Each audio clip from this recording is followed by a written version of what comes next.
Meat City, baby.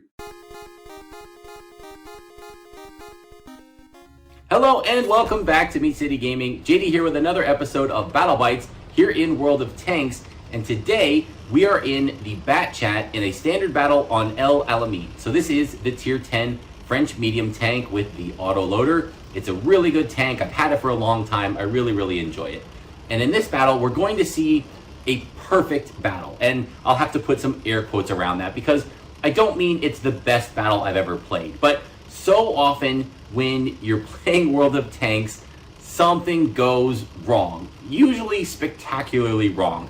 And that can be a random artillery shot that happens to hit you when you're on the move and you're in a zigzag pattern and you're behind a building and the arty just gets lucky and deletes half your health or deletes your whole tank.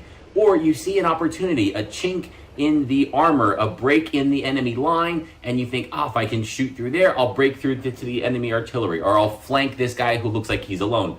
And then, surprise, there were actually 3 other tanks that hadn't been spotted, and you run face first into them. Or, oh, there's a guy and I'm one-on-one with him, and he's going to be facing one way, so I need to go the other way, and if I can get around behind him, I'll take him out before he can get a shot at me. Well, in this game, all of those kind of things go right, and it's just the perfect game. And that was the first example we saw there. We got spotted, but we got a snapshot into the enemy tank, so our snapshot didn't miss, which was great. And we were able to duck down into cover behind the ridge here. The artillery shells missed, so we got spotted, which isn't ideal, right? This isn't the best game. I didn't play perfectly, but none of the mistakes got punished. We got a traded shot in, we took no damage in return, and now we've reset our vision and we're ready to go again. And it just feels so good when you have one of these games in World of Tanks. Because again, the majority of the time, you don't. There's something that ruins the game. Some shot like, oh, I need this shot to secure the kill, and it goes wide, or whatever. And in this game, it's just comfortable. The dice roll just always comes up exactly right. Nothing crazy, no Hail Marys, just solid gameplay and solid odds and never getting unlucky and never getting punished. Speaking of which, we see an opportunity here. One of the enemy teams, it's a medium tank, is pushing up into that position that we were just in when we were taking cover from the artillery. And again, a little bit of a risk coming around that corner. Is he with a friend? Is there somebody covering him? We were exposed as we came around that corner. But no, this guy was really by himself. We were able to flank in behind. We get in 2 shots before he even turns around. He does take a shot, but that shot missed. So we get to take out that tank. We get our first kill of the game. And again, we took almost no damage. We had a slight little bump into him there for whatever that was, 40 damage. Like, that's a nothing burger. A great exchange. We read the situation right. No bad surprises. Executed it very well. And didn't even get punished for a shot in return, which we should have expected to take at least 1 hit there. So again, things going very well. We've got a nice little chunk of damage. We're on a reload. And we're trying to figure out the next thing that we're going to do. And again, we have a decision. I'm looking at the left here to go around and support. We have almost all of our tanks are pushing down the north edge of the map, the A line of the map, and they're coming around the bend to try and push up and over into the enemy spawn location and eventually the enemy base. And I'm getting ready to go with them, but then I notice maybe I can go around the other side. If there's a medium tank on my team here, he's making a move, and he gets shot. See, this is one of those, again, dangers. We're spotted. We're in the open. There's tanks up in that corner that are shooting down at us, but we get through. The other tank was spotted first, so they shot at him.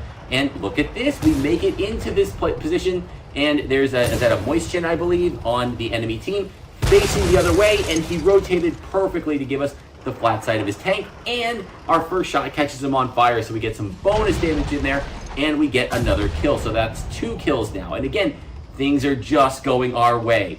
So with those shots going out, I had a little bit of a choice here. I did go for the reload. I felt like going in with half a clip. I think I had 3 shots left in the clip. You can do some damage with 3 shots, but I thought this next engagement was going to be a big one. This is where the bulk of the enemy tanks are. It's where our forces are getting ready to do a push. So I wanted to be fully loaded before I committed to it. So we're down here in the gully, and I'm trying to figure out what approach to take, what the enemy teams look like.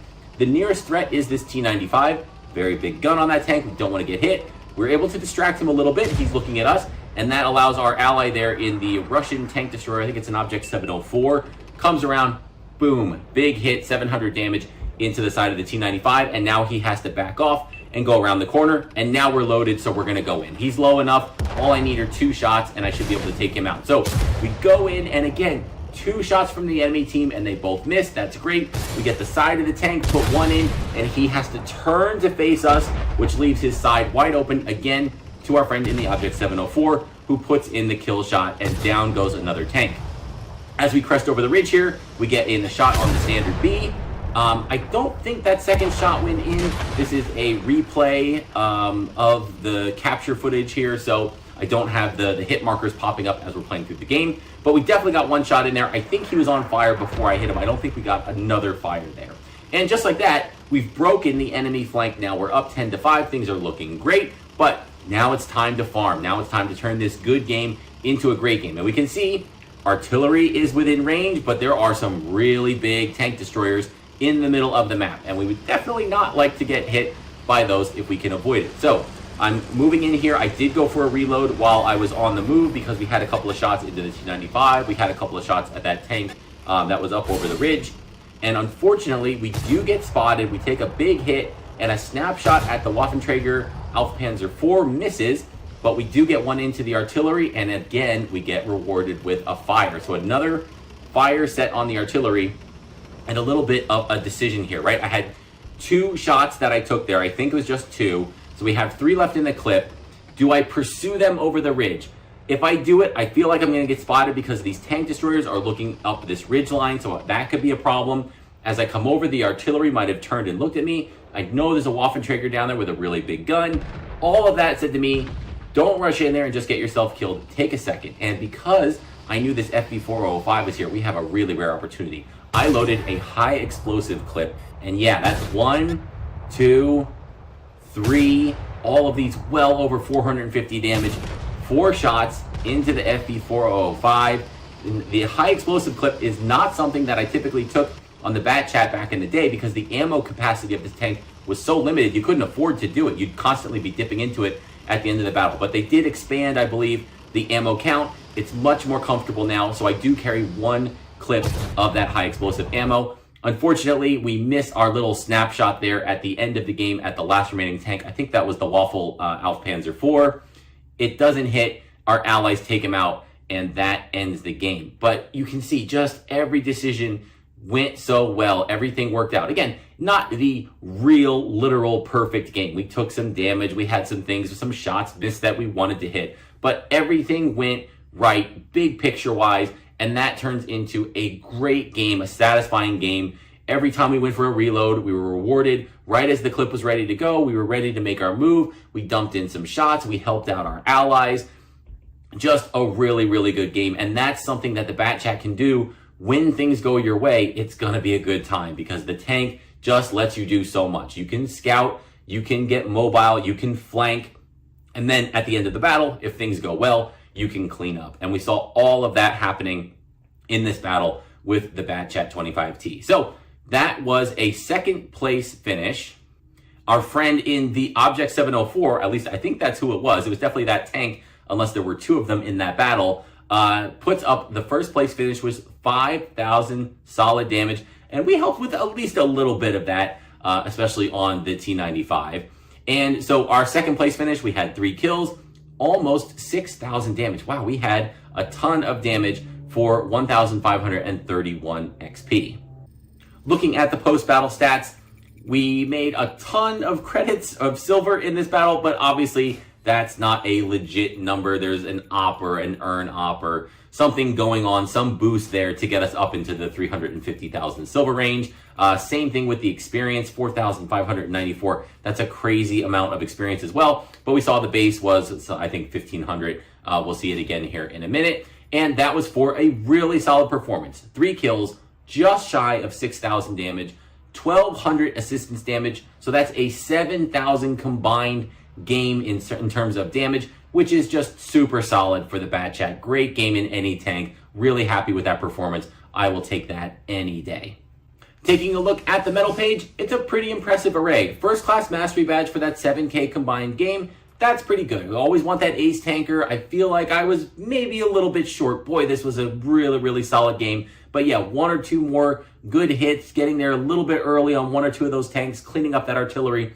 that probably would have got us there. But hey, first class in the bat chat, nothing to sneeze at. We get the high caliber for doing the most damage in the battle, a bruiser medal for all of those modules that we were damaging, a spotter medal. We definitely had some assistance damage. I'm surprised that it was enough to secure the medal, but I think we got there just barely, and a fire for effect. So looking at the team results, we'll give a shout out to Darth Vader in the Object 780 for 4 kills and a solid amount of damage and assistance. He had a really nice game, locking down those kills. And of course, the Object 704, who's Beast, who we were working well with there in that engagement with the T-95, getting first place in the battle for their 4,974 damage. Again, they're a tier 9 tank, so they were getting a little bit of a bonus for all of that tier 10 damage that they were doing. So a great all-around performance from the tank, 1,531 base XP, great game, 3 kills, almost 6,000 damage straight up, and over 7,000 combined. An awesome game in the bat chat when everything goes just right. So that's going to wrap this one up. Thank you for joining me, and I'll see you next time.